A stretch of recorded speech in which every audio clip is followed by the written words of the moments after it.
Yves Jorens is Professor of European Social Security Law and Social Criminal Law at Ghent University, and by the way, one of this report's authors. Professor, welcome. Good to see you. Just explain to me how exactly a pilot's or cabin crew's contract affects the decisions they make in the cockpit or the cabin. Well, I think it's what we asked to many pilots is, of course, a question like, are you sometimes reluctant, for example, to take decisions, modify the instructions of an airline based on objections regarding flight safety or liability? And we noticed that more than 1 out of 2, 51% said, yes, we are reluctant to take that.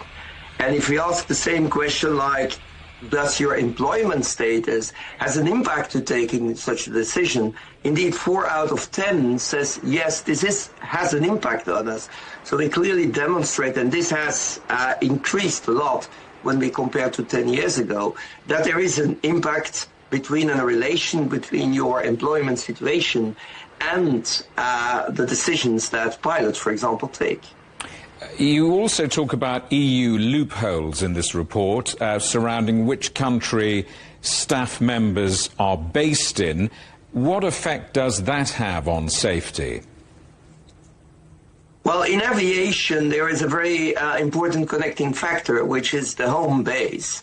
Now, the home base is a concept that is crucial for determining your legal social situation, where you pay your social security contributions, for example, and where you're insured. We, however, noticed that for a lot of people, and especially if you're atypical, it's very unclear where your home base is, and that this home base can be changed enormously quick. I mean, just in 1 day or 2 days, without even having the employee or the pilot or the cabin crew really having a negotiation about that.